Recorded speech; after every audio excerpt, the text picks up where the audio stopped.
Alright, welcome to 1983 in the world of Spider-Man comics. I will be your reviewer this evening. Alright,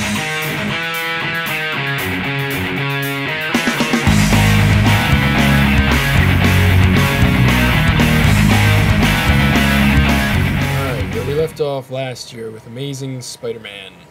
Spider-Man and Will-o'-the-Wisp are fighting, and then a horribly mutated tarantula comes into the room holding James Melvin, the leader of the Evil Brand Corporation. Alright. Issue number 236 of Amazing Spider-Man, Death Knell. Apparently, the tarantula is under Will-o'-the-Wisp's command, and as Tarantula and Will-o'-the-Wisp squabble about something, Spider-Man slips out with Melvin. Wisp goes after him, followed shortly after by Tarantula. Spider-Man webs up Melvin on a rooftop and then takes Wisp out on a wild goose chase and beats him down a bit. Then he takes him to Melvin. Tarantula's already there, about to eat Melvin when Spider-Man attacks him. Wisp takes Melvin down to the street and hypnotizes him into confessing everything to the police. The president of Roxxon Oil, the bigger company behind everything that's really the evil brains of the operation, gives a statement saying that he's shocked of Melvin's corruption. In the spectacular Spider-Man last year, Doc Ock and the Owl escape Spider-Man's clutches. Deb Whitman's psychiatrist wants Peter to dress up like Spider-Man to help her get over the fantasy that she thinks Peter Parker is Spider-Man.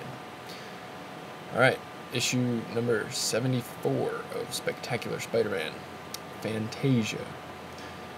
The Owl steals some device, the uses of which aren't made known yet, and then the Dr. Octopus tries to steal the component device from Kingpin, but it turns out to be a fake. Peter agrees to help Deb. The psychiatrist asks Peter to dress up like Spider-Man, and Peter refuses. He says he'll try to help her in a different way. He talks to her kind of boyfriend, Biff Rifkin, and finds out that she had a husband back in college who beat her, and she had a typical abused wife mentality that, oh, he's a really nice guy, and just couldn't grasp the reality of the situation. And then Biff knocked out her husband once and then took her to the hospital. And he says that she sees people as they aren't, says that, she thinks that Biff's like a, like meathead, like not too bright kind of guy, and then thinks of Peter as like, very compassionate and considerate, which he's not. And Peter feels overly responsible for her current state of mind because of his neglect and complete lack of concern and attention. And he decides to reveal his identity to her to show her that she's not crazy. He climbs onto her balcony and enters her room, where he tells her he's Spider-Man and Peter Parker. She takes off his mask and starts laughing and thanks him for putting on the absurd costume and shocking her back to her senses. She moves back to the Midwest to finally divorce her husband and move on. The Black Cat also shows up again to Spider-Man with the actual component device which she stole from Kingpin that Dr. Octopus failed to get. Then in issue 75, Foray Nature, translated to Wild Beasts. Spider-Man officially decides to go steady with the Black Cat. Then, back at the Black Cat's hotel room, Dr. Octopus breaks in and kidnaps the Black Cat. Spider-Man finds out from Kingpin that the device Doc Ock wants that Owl has is a neutron bomb, and Octopus plans to destroy all of New York. No money, he just wants to destroy it and prove that he's the most dangerous man alive. Soon, Spider-Man and Doc Ock, carrying the Black Cat, meet up with Owl at his hideout. Doc Ock and the Owl fight, and Ock defeats Owl by ripping off his talons, cloak, and braces on his legs that allow him to walk. Kind of like the Forrest Gump braces. Spider-Man angrier than ever, beats the living daylights out of all the Owl and Octopus goons and goes to fight Doc Ock. And Spider-Man, sick and tired of all Doc's crap and angry at him for laying his tentacles on Black Cat, rips all 4 mechanical arms out of Doc Ock's body. Holy crap. One thing I've learned about reading these comics is that when Spider-Man gets angry, he does some pretty incredible skull busting. Like, normally when fighting low-level goons, he'll pull his punches and fight them a bit before they go down. But when he's angry, he takes down everybody with just one punch. He just takes down 2 or 3 guys at a time, and within a few seconds he just levels the entire room of goons. And also, he rips mechanical arms from Doc Ock. I haven't really seen this side of Spider-Man portrayed in the cartoon or the movies, but it's pretty incredible when it happens. I suggest you read the stories. I guess that's why I'm here. Issue number 76, At Death's Door. All the goons start coming after Spider-Man, and then Spider-Man goes to deal with them. Black Cat sees one of Doc Ock's disembodied mechanical arms going after the activator for the bomb. She picks up the activator and smashes it. Then Octopus gets mad, and he commands his disembodied arms to restrain her against a wall. A bunch of his goons then fire a bunch of bullets and an arrow into her, and Spider-Man gets angrier than ever and just annihilates them. And then he rips the mechanical arms apart, webs them all up, and throws them into a river outside. With the Black Cat dying, he quickly takes her to the nearest hospital. Things are tense as they operate on her and cut her open to massage her non-beating heart back to life. Then a nurse tells Spider-Man to go get some rest because he's been there all night.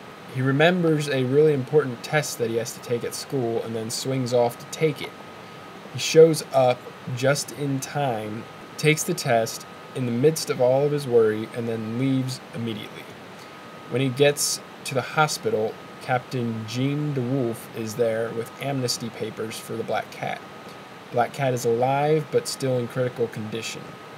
Dr. Octopus has his arms surgically put back onto his body as he vows to tear Spider-Man and Black Cat limb from limb. Let me just say, holy crap. I feel like these stories are getting back to the heart and emotion that they used to have way back when Stan Lee was writing them. And I actually was on the verge of tears during this one. And this one had virtually no action in it, save for the first few pages. But it just goes to show that action in and of itself is not what makes comics good, or anything good, really. And it isn't what I love most about Spider-Man. I mean, action can be good, and with stories like Nothing Can Stop the Juggernauts, stories that are mostly action, they can be awesome. And I can enjoy just really awesome action stories, but even with the Juggernaut story, the action was driven by emotion.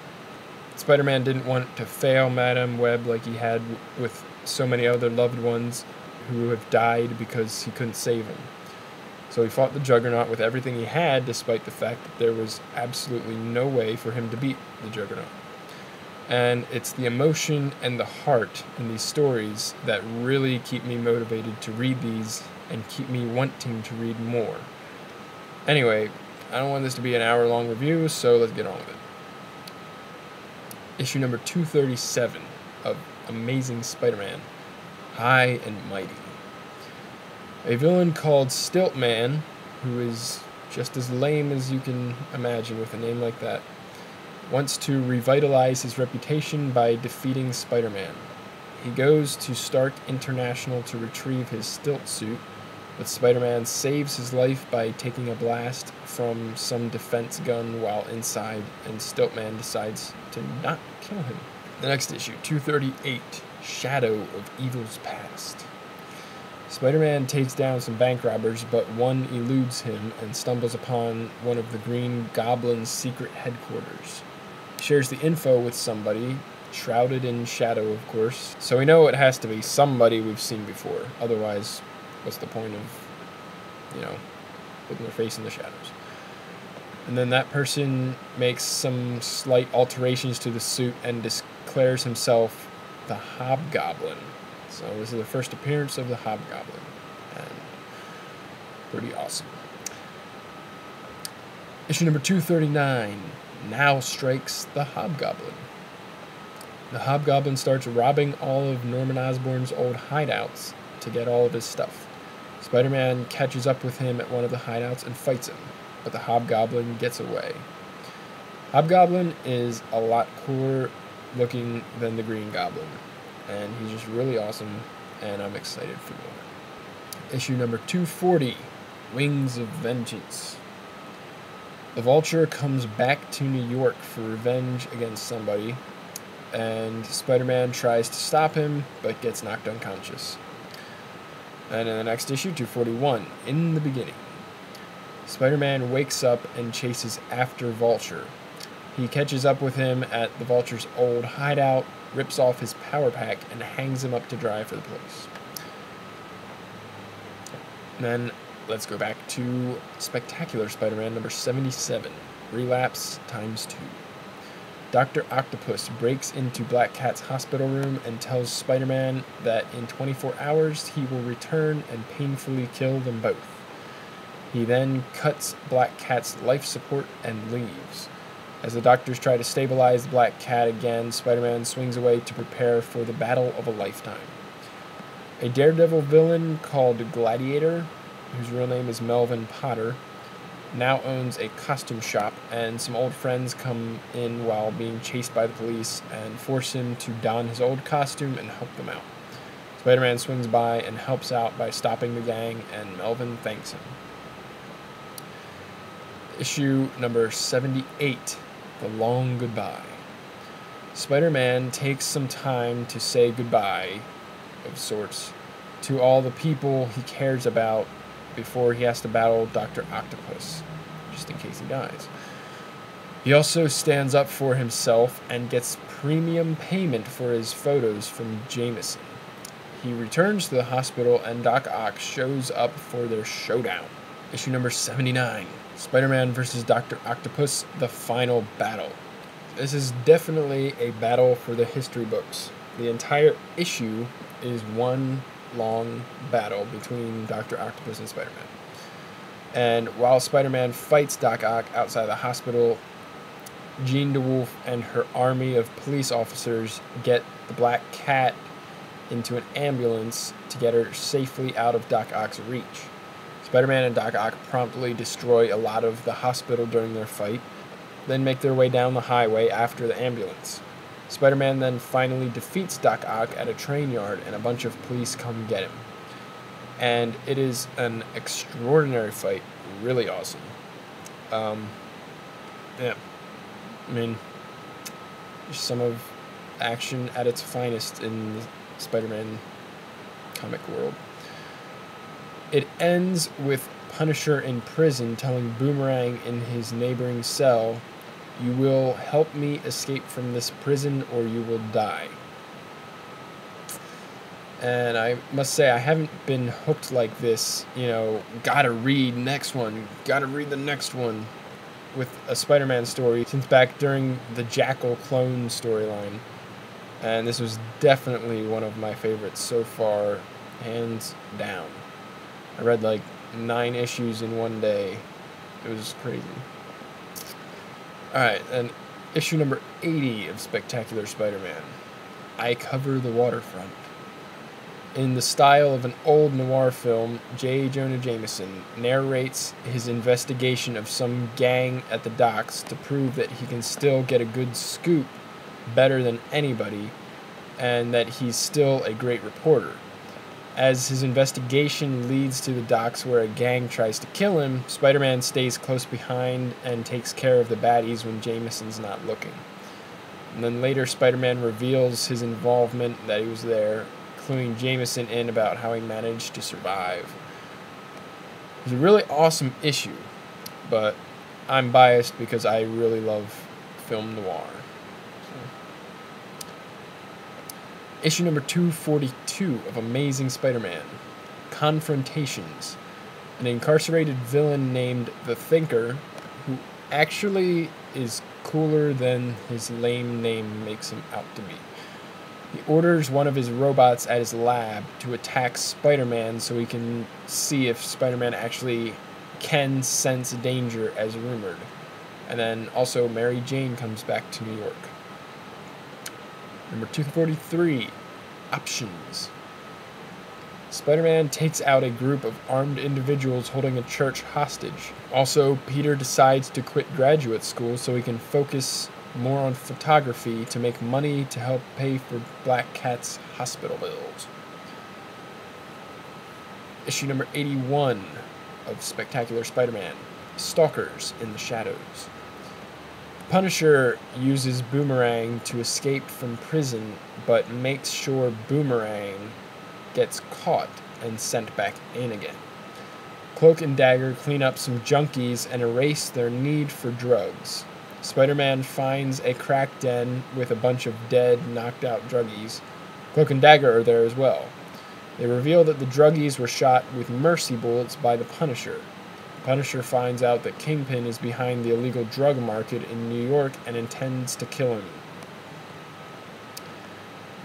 Number 82, Crime and Punishment. Punisher starts out by going on a shooting spree for petty crimes like littering and running a red light, which was caused by him shooting at the litter bugs. And gotta tell you, I really don't like that side of the Punisher.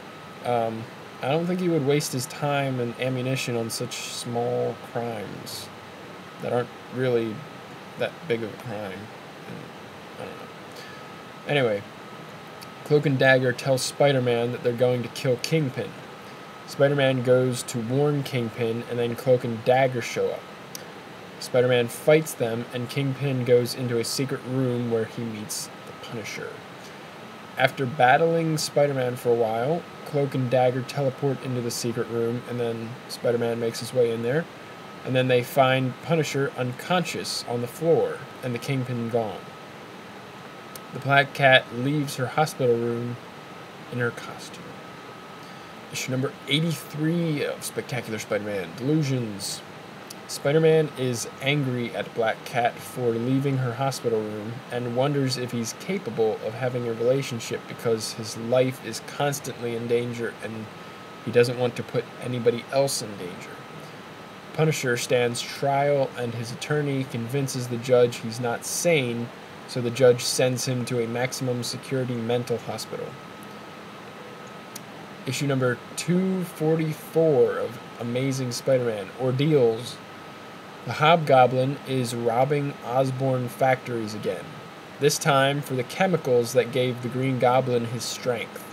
Spider-Man tries to track him down or find any leads, and he gets a name from some thugs who were involved in the latest robbery. Lefty Donovan. A small-time crook. It can't be the Hobgoblin, though.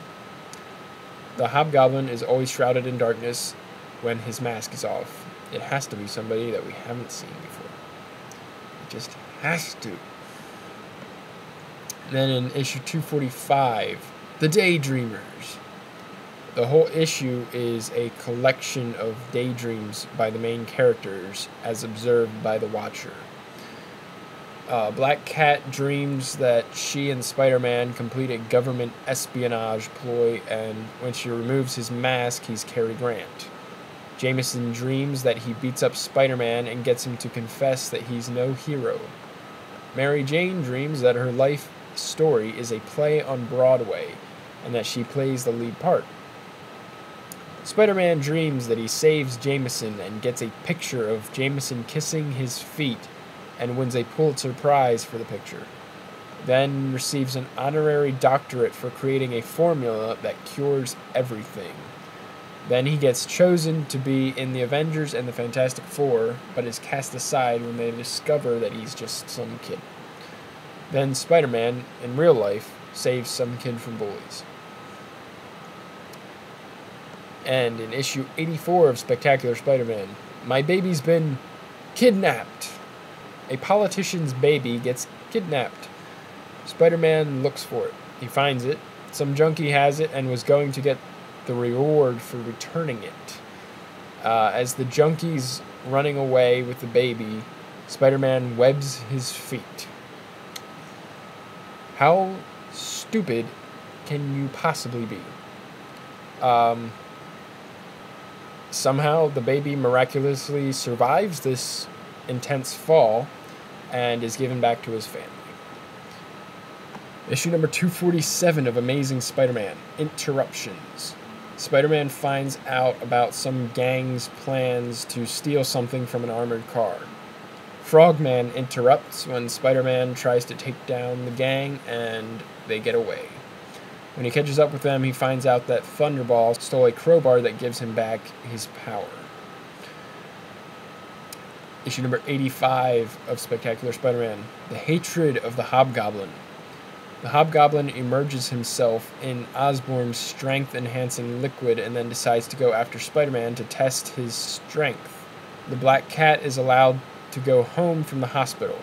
Her and Spider-Man go out at night on the rooftops for some web-slinging thrills, and they meet up with the Hobgoblin, and Black Cat's interference with Spider-Man's actions and just her general presence being in danger causes Spider-Man to realize that it's probably not a good idea for them to crime fight together. After Black Cat mucks up one of Spider-Man's plans, Hobgoblin sees that they're their own worst enemies, and he flies away to fight on another day. And then, in the Amazing Annual, Heroes and Villains. Peter goes to a high school reunion and discovers some of his former classmates have gotten mixed up with the mob. As Spider-Man, he helps out a guy who helped him out back when he was puny Parker who got picked on. There was no annual for the Spectacular Spider-Man. Yeah, I'd say this is a pretty good year.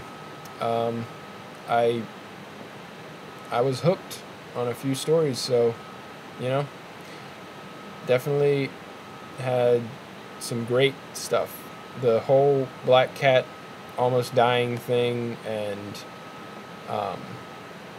the introduction of the Hobgoblin. I'm really excited to see what they do with him because he's pretty awesome. I like him better than the Green Goblin, really, because his costume's just scarier and just cool. So yeah, I really loved 1983. It was good. So I will bid you adieu until 1984. So